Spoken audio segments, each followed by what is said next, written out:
Hey everybody, I'm Jill Redfern and welcome to Third Shift Movement Shop, home of literal technique. This tutorial is about finding alignment at the vertebrae. So let's do a quick review. The 33 vertebrae is one structure with vertebrae that move jointly but differently. It's the central support of the body. It has anatomical curves that we consider to be our neutral. Before we flex, extend, or rotate the vertebrae, this is where we want to begin. This is our neutral. There are bones central to our alignment: the skull, the rib cage barrel, and the pelvic barrel. They're central to our alignment because they derive their alignment directly from the 33 vertebrae, the central support of the body.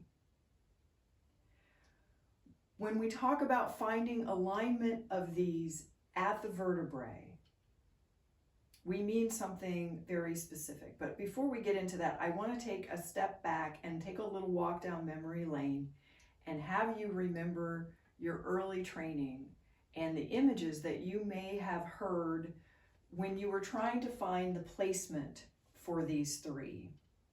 I'm going to use three that I think may be common, but that I remember. The first is placement of the skull. It usually focused on where the chin was.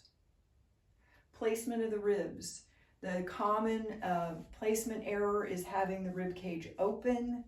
The common correction would be something about knitting the ribs together and the use of this kind of picture. The pelvic barrel. Common correction may have been the sits bones over the heels. If you can get the sits bones over the heels, you can correct the placement of the pelvic barrel. So in literal technique, what we want to do is sort of discard those images. What they all have in common is that none of them talk about the vertebrae. That's number one. The other thing they do is they talk about these alignments as if they're distinct from each other, that they have nothing to do with each other. In literal technique, we're going to look at the 33 vertebrae as one structure. Its alignment is one thing.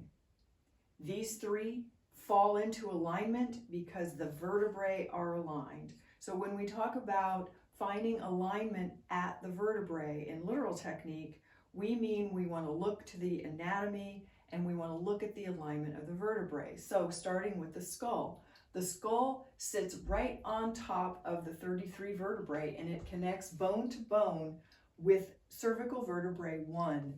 That forms a joint that allows the skull to flex forward and extend back.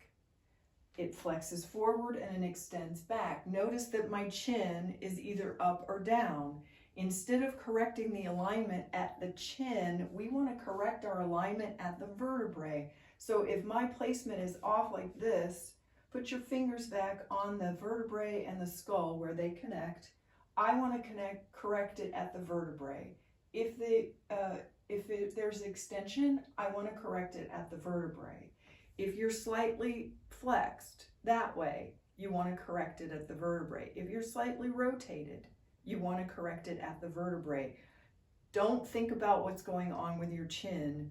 Think about the placement of the vertebrae and the alignment of the vertebrae in its anatomical curve. Rib cage barrel.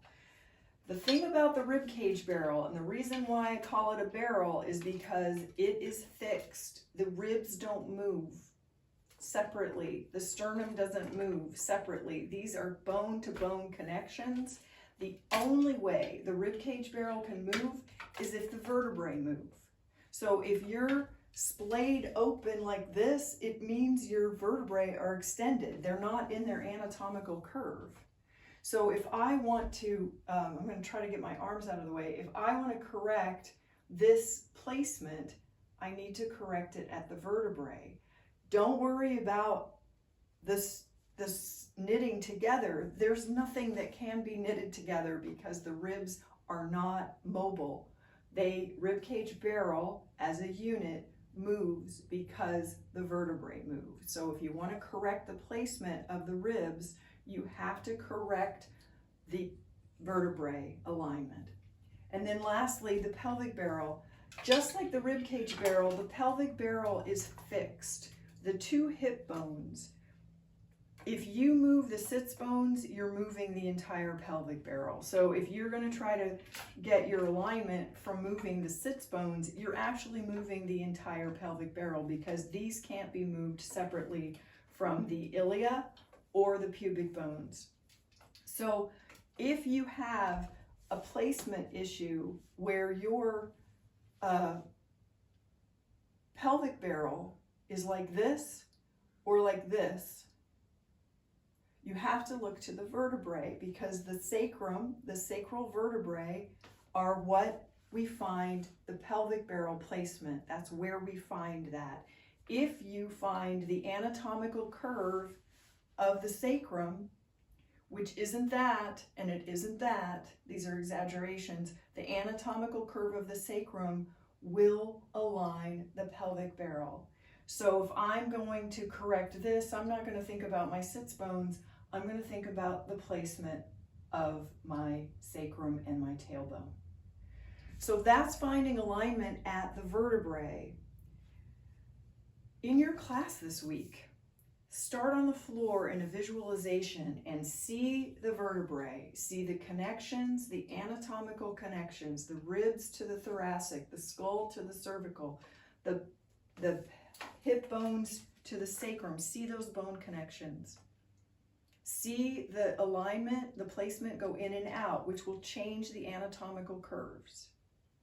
And when you dance, maybe pick a day to focus on placement of the 3 different days, so that you can just focus on that. And when you start to correct the placement, what goes through your mind? What's your habit? What's your habit image? Change that image to a correction at the vertebrae. And then you'll start to align the vertebrae, and all 3, we want to unify the alignment of all 3 so that the central bones of the body are aligned together, unified as one alignment. Okay, I'll see you next week.